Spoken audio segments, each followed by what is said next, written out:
Channel 24-এ অনুসন্ধানী প্রতিবেদন প্রচারের পর নওগাঁর ৫৫টি রাইস মিলের বিরুদ্ধে ব্যবস্থা নিয়েছে খাদ্য বিভাগ।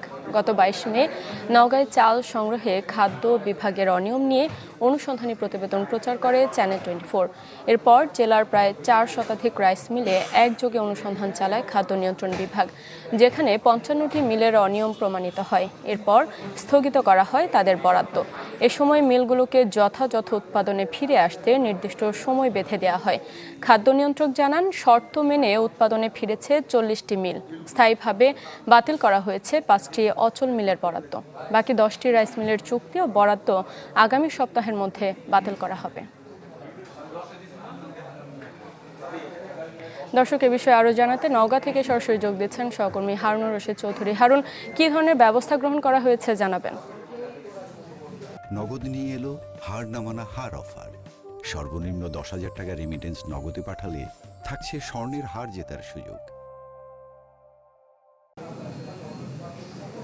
মূলত আসলে চ্যানেল 24-এ গত ২২ মে আসলে এই প্রতিবেদন প্রচার হয় খাদ্য বিভাগের বেশ কিছু অনিয়ম নিয়ে, যেখানে আমরা দেখিয়েছিলাম যে কিভাবে বন্ধ মিলে বরাদ্দ দেওয়া হয়েছে কিংবা সেমি অটো মিলকে পরিপূর্ণ অটো মিল বলা হয়েছে।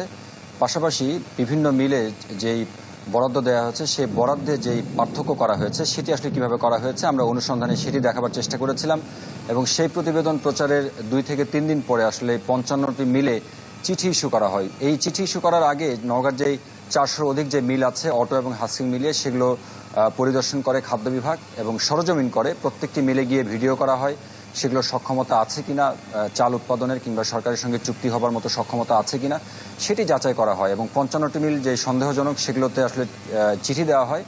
এর মধ্যে ৪০টি মিল এরই মধ্যে কিন্তু তারা তাদের সক্ষমতা বাড়িয়েছে। পাশাপাশি তারা খাদ্য বিভাগের যে শর্ত দিয়েছিল সেটি তারা মানতে শুরু করেছে। বলা হচ্ছে যে আগামী কয়েকদিনের মধ্যে তাদের যে বরাদ্দগুলো আছে সেই বরাদ্দগুলো আবার তাদেরকে রিশিডিউল করা হতে পারে, অর্থাৎ ফেরত দেওয়া হতে পারে। এছাড়া ১০টি মিল আগামী সপ্তাহে তাদের চুক্তি এবং বরাদ্দ দুটি বাতিল করা হতে পারে, কারণ তারা এখন পর্যন্ত খাদ্য বিভাগের যেই শর্তগুলো আছে সেটি পূরণ করতে পারেনি, যার কারণে সেই চুক্তি এবং শর্ত দুটি বাতিল করা হতে পারে। এবং আরও যে ৫টি মিল আছে সেই ৫টি মিলের চুক্তি এবং বরাদ্দ দুটি বাতিল করা হয়েছে। কারণ আমরা যেমন দেখিয়েছিলাম যে বন্ধ মিলগুলো বহুদিন ধরে অচল পড়ে আছে, যে মিলগুলোতে উৎপাদন বন্ধ, কিন্তু ধান চাল সংগ্রহের যে নীতিমালা সেই নীতিমালায় সুস্পষ্ট উল্লেখ আছে যে যে মিলগুলো আসলে চুক্তিবদ্ধ হবে সেই মিল নিজে থেকে, অর্থাৎ নিজেদের মিল থেকে চাল দিতে হবে, সেটি তারা আসলে করতে পারছে না।